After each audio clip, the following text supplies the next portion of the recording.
Los usamos, los vestimos. Son la base de nuestro cuerpo. Tapones, las sandalias, las chanclas, hay mejores o peores. Se puede usar, no se puede usar.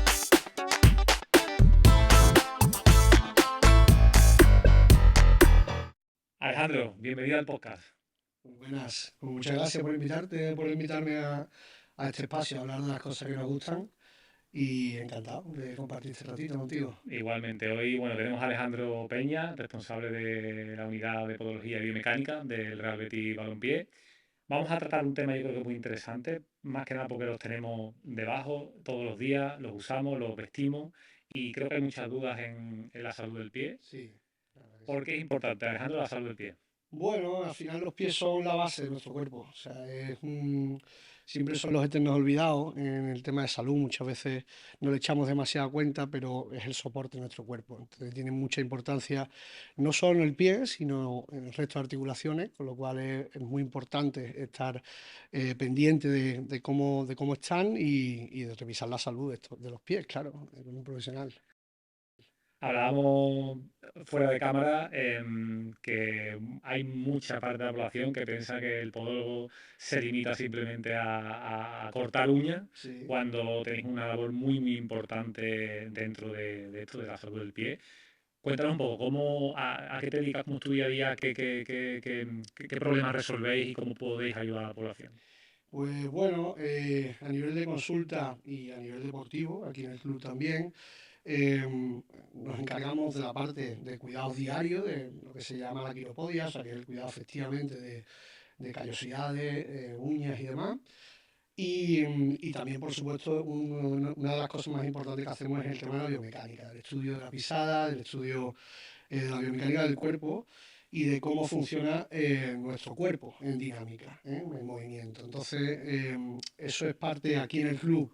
Gran parte de mi trabajo se dedica a eso, a intentar analizar el movimiento del jugador, en este caso, eh, para adelantarnos básicamente, en la mayoría de los casos, a posibles problemas futuros y cuando ya aparecen esos problemas para intentar darle una justificación, intentar buscar el motivo por el que se ha causado esa lesión y buscarlo a través de la biomecánica, es decir, oye, ¿por qué ha pasado esta rotura? ¿Por qué ha pasado esta lesión en concreto? Y muchas veces lo encontramos la respuesta en eso, en el análisis del movimiento, del gesto deportivo y claro, eso es algo que la población general no suele saber, ¿no? Al final sí es verdad que se nos encasilla un poco en el rol que tenía antiguamente también el podólogo durante toda la historia, el callista, ¿no? Antiguo, pero bueno, ya hemos evolucionado muchísimo a nivel de ciencia, a nivel de la profesión, y a día de hoy el podólogo pues, es un profesional bastante global que atiende a multitud de cosas, incluida también la cirugía, por ejemplo. Mucha gente no sabe que también operamos a nivel de pie, a nivel osteoarticular, o sea que es un profesional bastante completo. ¿Cuáles son esas patologías, digamos, más comunes que podéis atender en vuestro día a día después de lo que es la parte deportiva Sí. y que incluso que suele tener la población y que además no sabe que pueda atender un podólogo, por ejemplo? Pues bueno, en el día a día, al final, patologías más comunes que resolvemos, pues por ejemplo la fascitis plantar, es una patología que incide mucho en consulta, en la población general, patología a nivel tendinoso, a nivel de muscular también, sobrecargas muy frecuentes, metatarsalgia, dolores en la zona de la almohadilla del pie, digamos, ¿no? Eso lo vemos muy frecuentemente y por supuesto también patologías ungueales de la uña, patologías a nivel de la piel. Eso lo vemos diariamente y en el deporte pues atendemos no solo patologías del propio pie, sino que atendemos también patologías muchas derivadas por profesionales de otros campos, por ejemplo en rodillas, por la influencia que tiene el pie y la pisada sobre las otras articulaciones, ya sea tobillo, rodilla, cadera, incluso espalda. Entonces nos derivan muchas veces otros compañeros, sus pacientes, para que valoremos esas posibles patologías y la verdad que tenemos un papel importante en la curación muchas veces y en los procesos de curación en ese tipo de patologías, sobre todo de rodilla, cadera, incluso la zona lumbar, a través de unas plantillas, un tratamiento específico en el pie, podemos incidir directamente sobre esas articulaciones y curarlas muchas veces, ¿no? También. Queremos además hacer este espacio pues muy práctico, ¿no? Y eso que comentas, yo creo que esa parte preventiva es súper interesante para la población, ¿no? Y no sé si, yo sé que es difícil dar consejos generales porque y además hay que cogerlos con pinzas porque cada persona es un mundo y tiene sus propias casuísticas, pero, pero quizá en esa parte, en esa labor preventiva que comentabas, podríamos dejar algunas recomendaciones prácticas para, por ejemplo, se me ocurre, pues para, por ejemplo, padres que tienen dudas con los niños, cómo caminan, o otras partes de esta prevención. Sí, a nivel lo que comenta, a nivel de padre, muchas veces surgen muchas dudas en la crianza del niño porque obviamente no sabemos bien muchas cosas que le van pasando, ¿no?, al chiquillo, y en edad de crecimiento siempre recomendamos a partir de los 5 o 6 años se revise a nivel de podología, se lleve a consulta para ver posibles alteraciones de la marcha, posibles marchas patológicas y en edad infantil al final la suerte que tenemos es que tienen una gran capacidad de corrección de esa patología, porque al final los niños nos permiten muchos tratamientos, nos permiten trabajar muy bien, entonces no solo con plantillas, también el podólogo no solo hace plantillas, o sea que el podólogo también aconseja, educa a nivel deportivo, o sea, a nivel de ejercicio terapéutico, se puede hacer muchas cosas para ayudar a que el crecimiento sea correcto. Entonces a nivel preventivo eso nos puede ayudar a que en edad adulta no aparezcan otro tipo de patologías que son muy frecuentes, ¿no? Entonces yo creo que es importante eso, a partir de los 4 5 6 años, estar pendiente de la marcha de nuestros hijos y a partir de ahí, pues eso, llevarle a un profesional que lo atienda y que vea pues las posibilidades que tiene y cómo está yendo. Claro, porque entiendo que puede haber muchos padres que nos vean o nos escuchen. Es muy frecuente, como decías, a lo mejor niños pues que meten los pies hacia adentro o, por ejemplo, también comentábamos antes, niños incluso bueno, que puntean, ¿no? Y demás. Pero a mí me surge la duda de cuál sería un poco el flujo del profesional, ¿no? Porque también están los traumatólogos, están, ¿no? Entonces, ¿cómo sería ese flujo? ¿Dónde tiene que acudir el padre? ¿A quién tiene que preguntar? Si es primero el podólogo, primero al médico. ¿Cómo sería ese flujo Claro.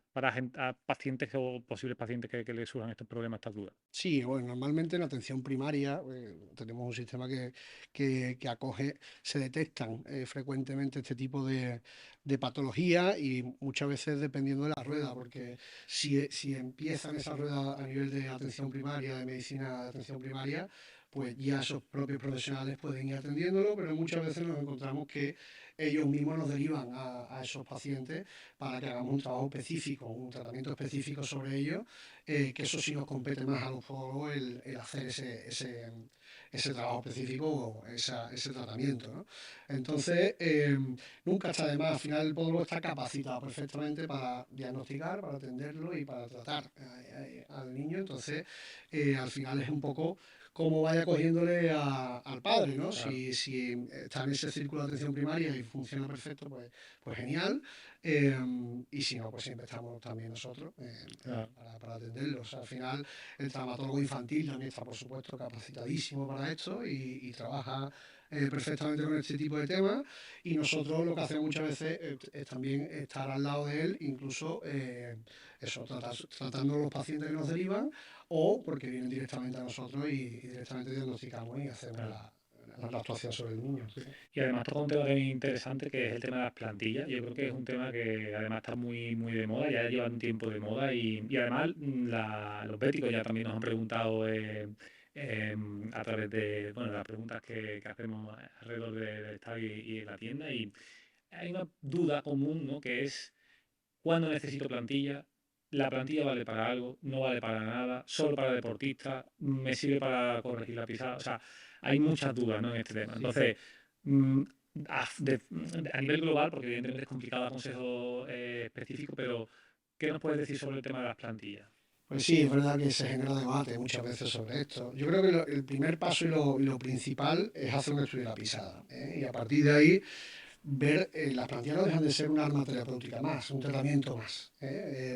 No se te puede decir, oye, necesitas plantilla porque haces tal deporte sí o sí, porque corres, porque eres corredor, porque juegas fútbol, a pádel, necesitas una plantilla que te van a mejorar el rendimiento. Yo creo que eso es muy atrevido decirlo, porque Claro. cada caso es el que te va a determinar si efectivamente le hace falta una plantilla o no. Y eso se determina en el estudio de la pisada, en esa primera consulta, en ese estudio se valora globalmente al paciente y a partir de ahí pues decimos, oye, pues yo creo que te puede mejorar este tipo de plantilla, este tipo de tratamiento o combinarlo con ejercicio, que la mayoría de las veces lo hacemos así.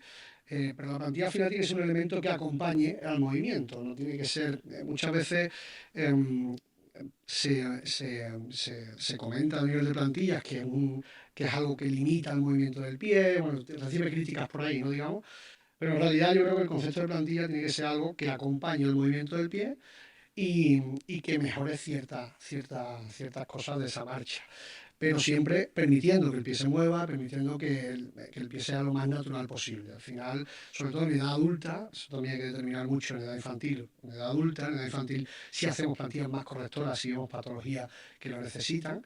En edad adulta las plantillas normalmente son plantillas más compensadoras y lo que intentamos hacer es que cuando ese pie entre en fatiga muscular, esté ahí ese elemento que te va a ayudar a que no generes ese estrés en el tejido, con lo cual esa inflamación y esa posible patología, ¿no? Y entiendo que a nivel deportivo también se pueden llegar a prevenir pues, ciertos problemas, ¿no? O incluso corregir ciertos problemas del deportista, ¿no? Para prevenir lesiones o no sé cómo trabajáis en este aspecto. Claro, mira, aquí por ejemplo en el club siempre hacemos una cría, un análisis en pretemporada de todos los jugadores para precisamente hacer un estudio de la pisada a todos, un análisis exhaustivo a nivel biomecánico para intentar adelantarnos y prevenir esas posibles patologías.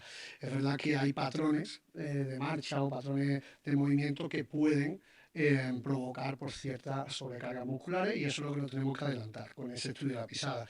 Eso es aplicable al público general en consulta. Por supuesto, hay mucha gente ahora jugando, por ejemplo, a pádel, jugando a deportes que nunca habían practicado y se atreven a realizarlo por primera vez, que está perfecto, pero yo siempre aconsejo que cuando pase eso, cuando te vas a empezar a correr, empezar a jugar pádel, empezar un deporte que no estás adaptado en realidad muscularmente porque nunca lo has practicado, el hacer tu estudio de la pisada te va a ayudar mucho para decir, oye, pues probablemente tengas que trabajar esta musculatura antes, tengas que hacer este tipo de ejercicios para que no te lesiones, porque nos da mucha información al respecto de tu cuerpo a nivel individual de cada paciente y eso nos va a ayudar a prevenir, por supuesto, lesiones futuras, que al final siempre es mejor prevenir, siempre intentamos trabajar en esa prevención porque es mucho mejor que cuando viene el paciente ya con una lesión, por supuesto, en consulta, que ahí, por supuesto, lo podemos ayudar, pero ya está fastidiado, ¿no? Claro, totalmente, totalmente. Y luego hay otro tema que, que también creo que bueno, podemos ayudar mucho a nuestra audiencia, que es la duda del calzado, porque, y también se me ocurre porque incluso hay un debate, ¿no? Creo, con la caminar con chancla, no chancla, ¿no? Y el día a día, pues como para correr, para hacer tipos de deporte. Entonces, a nivel de calzado, ¿nos puedes dejar algunos consejos, algunos tips que puedan ayudar, pues, a prevenir, ¿no? Que veníamos hablando también antes, ¿no? A prevenir todos estos problemas. Pues sí, gracias, o sea, al final, hoy día tenemos en el mercado mucho calzado muy específico en cada deporte. Eso al final nos ayuda mucho, eso está muy estudiado. Entonces, lo ideal es usar un calzado específico para el deporte que practica, ya sea fútbol, por ejemplo. Nosotros insistimos mucho aquí a nivel de cantera también eh, y se está muy pendiente de que se use el tipo de taco específico para la superficie donde se juega. Eso a nivel de los padres en cantera, en fútbol 7 en edades de crecimiento, insistimos mucho, es muy importante, y eso sí la ciencia nos dice, que el índice de lesiones aumenta mucho cuando se escoge mal un taco, se usa, por ejemplo, un taco de césped natural en un césped artificial, ¿no? Ahí Claro. aumenta la probabilidad de lesión y esos son elementos que podemos controlar muy fácilmente, ¿eh? Entonces, es siempre intentar buscar el calzado específico para ese deporte que vamos a realizar. Y después, por supuesto, entramos en el mercado, ¿no? En el mercado comercial, por ejemplo, en running, en tema de correr, hay multitud de marcas, multitud de modelos, cada marca te va a decir que es la mejor. Claro. Para eso, también como hay mucha cantidad, en consulta siempre intentamos también aconsejar sobre ese tipo de calzado específico. Pero podríamos decir que puede haber, entrando en un deporte o en otro, porque tampoco por individualizar, podríamos decir que podríamos personalizar el tipo de calzado, incluso el tipo de marca en función de la persona, o no es tan así. Sí, de hecho, no todos los deportes, pero por ejemplo en running sí pasa eso porque hay calzado muy específico, hay un mercado muy amplio. Entonces, hay zapatillas que son específicas para, por ejemplo, mayores de esa, para gente que pese más de 80 kilos, que tenga un tipo de pisada.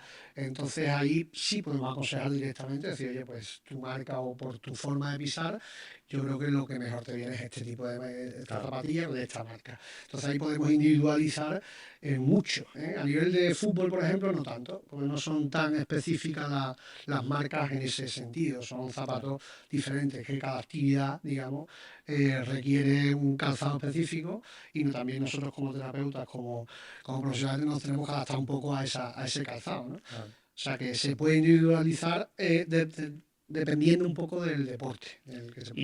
Y luego, por ejemplo, otro quizá campo pantanoso, para mujeres, los tacones, ese tipo de calzado, puede llegar a crear problemas. Las sandalias, las chanclas, este tipo de calzado plano, Claro. ¿se puede usar, no se puede usar? ¿Hay mejores o peores? ¿Qué nos puedes decir con esto? Pues sí, al final a nivel de mujeres el calzado femenino siempre la horma, incluso muchas veces vemos que son calzados con ancho especial, pero en realidad la horma del calzado femenino está condenado a generar antepiés muy estrechitos, o sea, siempre tiende a generar deformidades, sobre todo a nivel de los dedos, juanetes, juanetes de sastre, deformidades de dedos en garras, son muy frecuentes y gran parte de la culpa de esas deformidades son los calzados que se usan, ¿no? Entonces, zapato de tacón, siempre me preguntan, ¿no? ¿Me lo puedo poner, no? A ver, esto es como todo. Si tiene, al final la moda está ahí, ¿no? No te voy a decir que no uses tacones nunca, pues una boda, un evento, una cosa así, pues sí, úsalo, ¿no? O cuando tú quieras. Pero lo ideal que en un día a día intenta evitarlo, por supuesto, ¿eh? El Claro. zapato siempre recomendamos que sea lo más ancho posible a nivel del antepié, no solo de la horma, para que esos dedos respiren, esos dedos estén lo mejor posible, para evitar Claro. ese tipo de deformidades. En cuanto a las chanclas y zapatos planos, muchas veces nos encontramos después de verano muchísimas fascitis plantares, por ejemplo, asociadas a un uso excesivo en verano de un zapato plano, un zapato con poco soporte a nivel del contrafuerte, zapatos abiertos. Y eso es porque la musculatura no está preparada Claro. para usar ese zapato. No es que sea malo el zapato, el ir en zapatos planos, ¿no? También surge mucho debate con el tema del barefoot running, ¿no? Del Sí. caminar descalzo, intentar al final todo depende de cómo esté el individuo adaptado a nivel Sí. muscular. Si normalmente la población general estamos acostumbrados a usar un zapato con cierto tacón, cierta altura del tacón, y si pasamos de ese zapato a un zapato totalmente plano, pues probablemente nos surjan tensiones específicas, inflamaciones, Claro. tendinitis, fascitis, o sea, viene mucha patología asociada a ese exceso de uso en determinadas épocas del año de esos zapatos y es por la falta de adaptación muscular. Eso se puede resolver haciendo un trabajo específico sobre esa Claro. musculatura, pero claro, se requiere de tener Claro. un trabajo específico, ¿no? Claro. Esto es como todo, no se puede generalizar. Es decir, Claro. de hecho, hay muchos estudios también que ya sobre esto, y tampoco nos dicen esos estudios que efectivamente te evite muchas lesiones el zapato plano, ¿no? O Claro. una zapatilla con un drop muy bajo, ¿no? Con un talón muy bajo. Entonces, ¿es bueno o es mejor? Pues yo te diría que depende del individuo y depende de la Claro. adaptación muscular que tenga ese individuo. Claro, sí, incluso el tiempo que lo Efectivamente, utilice y totalmente. demás. O sea, que digamos que ese tipo de calzado al final será recomendable, pero un Con uso moderación, con exacto. O moderación sea, no, y... si vas a piscina, playa, si vas a usar chancla, por supuesto la puedes usar, pero Claro, no te pegues una gran caminata por la orilla, claro, por ejemplo, si no estás adaptado a eso. claro, Usa zapatos con los que suelas andar, si vives a la claro. orilla. Pero si andas descalzo una hora por la playa, pues seguramente al día siguiente tengas dolores Claro. importantes, ¿no? Eso es lo que siempre recomendamos, siempre un poco de moderación. Y volviendo un poco a las preguntas de la audiencia y también a las dudas, ¿no? del día a día, ¿no? ¿Cómo podemos cuidar la salud del pie en nuestro día a día? Es decir, ¿hay algo que podamos hacer pues, para que todo vaya mejor? Bueno, a ver, cuidado a nivel del propio pie, perdón. Podemos hacer, siempre recomendamos una hidratación de esa piel, o sea, usar cremas específicas para el pie siempre nos va a ayudar a prevenir pues esas durezas, callosidades, posibles problemas a nivel del talón, de la piel, con lo cual eso siempre lo recomendamos, que usemos cremas específicas y también por eso insistimos en lo de cremas específicas, porque la piel del pie de la planta suele ser más gruesa que el resto del cuerpo y necesita de cremas un poco Claro. más específica. Después, por supuesto, intentar ir al podólogo con cierta regularidad. Nunca tenemos en la mente eso, ¿no? En otras profesiones sí que lo tenemos, es decir, tengo que ir una vez al año a tal profesional o a otro, y al podólogo, ¿no? Y en realidad eso nos puede ayudar a prevenir muchas cosas, ¿no? Es decir, no solo porque se me clave una uña, por ejemplo, que eso por supuesto ya cuando está clavada pues tengo que ir, sino lo que hemos hablado antes, ¿no? Intentar, el podólogo te puede ayudar en muchas otras cosas, no solo en tu pie, que al final el pie, como decías al principio, está encerrado en un zapato, no lo vemos mucho y es como un gran olvidado, ¿no? Pero es un arma que podemos usar ese pie para ayudarnos a muchas otras cosas del cuerpo, no solo a nivel específico del pie. Me parece muy interesante. Y ya por ir terminando, entiendo que como toda la ciencia de la rama sanitaria, la podología pues habrá ido evolucionando, ¿no? En los últimos 5 años o 5 o 10 años. ¿Qué tecnología, qué evoluciones ha sufrido tu campo, esta rama y cómo lo estás aplicando hoy en día, tanto para deportistas como personas de la calle, para que esas personas se puedan beneficiar de tener una mejor salud y una mejor prevención del pie? Pues sí, al final, como decías, casi todas las ramas médicas estamos evolucionando mucho y aplicando mucha tecnología. A día de hoy nosotros aplicamos mucha tecnología a nivel de sensores, sensores de presión, de movimiento, herramientas que nos ayudan a recoger datos de esos análisis de movimiento, de ese análisis biomecánico que hablábamos antes. Entonces usamos mucha tecnología aplicada directamente a eso, a tipos de sensores diferentes. Y también a nivel de las plantillas, también ha evolucionado mucho, ¿no? Muchas veces la gente tiene estigmatizado el tema de las plantillas como esas plantillas grandes, ¿no? Antiguas o muy duras que Claro. hacían sufrir tanto, ¿no? En aquellos hace 20, 30 años. Y eso, gracias a Dios, ha ido cambiando mucho. A nivel de materiales, ahora, por ejemplo, usamos, todo el proceso está digitalizado. Desde la toma del molde de tu pie, se hace con un escáner 3D. Después el proceso de la creación de la propia plantilla, perdón, va con diseño 3D en ordenador y después se imprime en 3D con una tecnología, la última tecnología a nivel de industria, ¿no? Son materiales muy flexibles, la gama de materiales y de investigación a nivel también de ingeniería de materiales lo estamos aplicando en nuestro campo y claro, los resultados obviamente se notan, son tratamientos muy específicos que se abordan exactamente la estructura de tu pie, y al final eso es lo que hablábamos antes, que acompañan el movimiento de manera natural. Son plantillas que una vez que te adaptas a ellas, pasan unos días, tú las plantillas ni las sientes, ¿no? No notas que ya las plantillas. Esa es la clave de estos tipos de tratamientos, que el cuerpo lo haga como suyo, y no genere estrés en ninguna parte del pie, sino al contrario, ¿no? Que ayude a todo, a que vaya todo con normalidad. En resumen, los podólogos estáis para, como bien has dicho, que parte de la población pues a lo mejor todavía no lo ve, estáis para ayudar a prevenir. Sí. Es importante acudir al podólogo evidentemente también para resolver patologías, incluso si llega a más, como bien nos has dicho, también incluso ciertas cirugías. O sea que yo creo que Claro. hacéis un proceso bastante completo Sí, sí. y resolvéis bastantes problemas con respecto a la salud del pie y la verdad que yo creo que hemos dejado muchos tips bueno, para todos los oyentes que nos escuchen o nos vean, pues que puedan aprender un poco más sobre vuestra profesión y bueno, y también vayan cuidando un poco más sus pies. No sé si quieres dejar o comentar algo más, algún consejo más que quieras dejarnos. Sí, aunque hayamos levantado un poco el interés, ¿no? De la población, de la gente que nos vea en lo que hacemos, en la figura del podólogo y en lo que podemos ayudarle, pues yo creo que ya mereció la pena esta charla. Con lo cual, Claro. siempre abierto de recibir cualquier duda o pregunta que nos hagan y encantado de estar por aquí, Antonio. Ha sido un Pues nada, placer. Alejandro, muchísimas gracias por tu tiempo. Yo creo que va a servir mucho para, bueno, pues para que las personas conozcan todo vuestro trabajo, que es muy, muy importante, tanto dentro del club a nivel deportivo como fuera. Y también decir que para todos los que nos vean en vídeo, pues que nos puedan dejar, no se suscriban al canal y también que nos puedan dejar por audio todas las reseñas y saber bueno, que les está gustando este podcast y cualquier duda incluso, pues que nos la puedan dejar para resolverla a través de nuestras redes. Así que muchísimas gracias, Alejandro. Gracias a ti. Bueno, siempre.